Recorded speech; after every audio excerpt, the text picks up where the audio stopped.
Lula Plus est plus qu'un média d'information pour vos annonces et publicités. Une seule adresse, www.lulaplus.org. Votre média partenaire, c'est le média de la confiance et de l'avenir. Votre satisfaction, c'est notre obligation. Lula Plus Média nous informe mieux. Pour toute information, contactez notre service commercial au 610 43 53 08, le 622 28 80 03, réception@lulaplus.org, sur notre site www.lulaplus.org. L'histoire remonte depuis 2012 au village de Zorota, dans la sous-préfecture de Kobela, située à 59 km de Zérékoré, où une mission mixte des hommes en uniforme se sont attaqués aux habitants de ce village dans la nuit du 3 au 4 août de la même année, faisant 6 morts et plusieurs civils de ce village arrêtés et emprisonnés. Après ce massacre, les habitants de ce village commémorent les victimes le 4 août de chaque année. Dans le même siège, un des avocats de ces victimes nous décrit cet événement. Dans la nuit du 3 au 4 août 2012, le village de Zorota a été investi nuitamment par une cohorte d'hommes en uniforme, par une cohorte des éléments de force de défense et de sécurité. Et lorsque le village a été investi, ces forces ont tout de suite ouvert le feu. Et ça a créé une panique dans le village. Et dans la foulée, 6 personnes ont été abattues par ces éléments, par ces éléments des forces de défense et de sécurité. Et ces 6 personnes ont été abattues à bout portant. Et c'était véritablement un carnage, c'était un massacre qui avait été perpétré du village de Zorota ainsi que des villages environnants pour protester contre le mode opératoire d'une société qui était là-bas, qui voulait exploiter le moyennement, la société Vallée BSGR.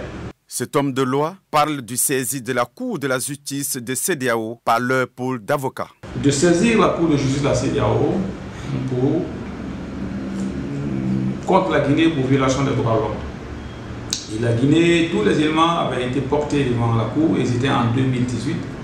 Finalement, la Cour, après l'examen de notre requête et à la lumière des pièces qui accompagnaient la requête, elle est entrée en condamnation contre l'État, a demandé à l'État d'indemniser toutes ces victimes de ces graves violations des droits de l'homme. Pour cette année, Maître Frédéric Loy explique la manière par laquelle cet événement sera célébré. Je pense que nous allons organiser une conférence de presse. D'abord, il y a au village de Zorota, les ressortissants ont décidé cette fois-ci de célébrer l'an 10 du massacre perpétré dans le village. Donc il y a beaucoup qui vont partir et qui sont présents, MDT représentés. Et il y a des avocats qui ont travaillé dans le dossier qui sont partis. Il y a M. Pépé Antoine qui est parti. Il y a le représentant de MDT, Adrien, sur place à Zérékoré, qui va partir. Donc moi, je suis resté ici pour animer une conférence de presse ce jour-là pour essayer d'expliquer à l'opinion nationale et internationale la situation actuelle du dossier de Zorota. Cet autre ressortissant de ce village témoigne les causes de ce massacre et la panique des villageois. Dans la nuit du 3 au 4 août 2012, il y a eu cette répression contre les paisibles villageois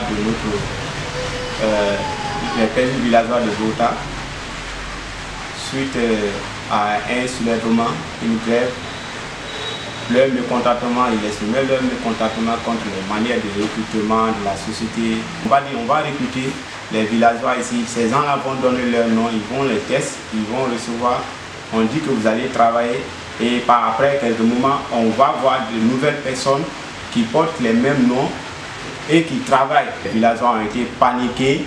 Certains même ont fui dans la panique, aller dans les villages environnants.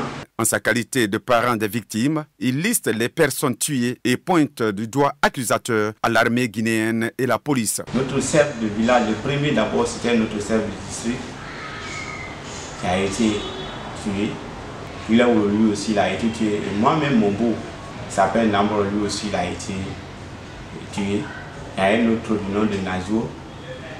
Et JB, lui aussi il a été tué dans ces mêmes circonstances.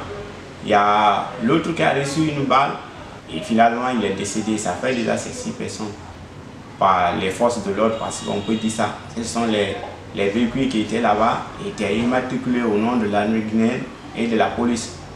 Donc jusqu'à présent, il y a 2 de leurs camions qui sont là-bas et qui portent les insignes. Il remercie les avocats et les organisations des droits de l'homme et rajoute la particularité de la célébration de cette journée. Une particularité, puisque la jeunesse, les ressortissants des Ogota à Conakry ici et des villes environnantes, qu'ils soient en Guinée ou bien au Libéria, en Côte d'Ivoire, nous nous sommes associés pour que vraiment que cette année l'événement puisse prendre un élan. Ce dossier du massacre de Zorota qui a fait couler beaucoup d'encre et de salive laisse encore des séquelles sur la vie des habitants de ce village et continue à célébrer cette journée chaque année. Dossier à suivre sur toutes les plateformes de Lola Plus Média.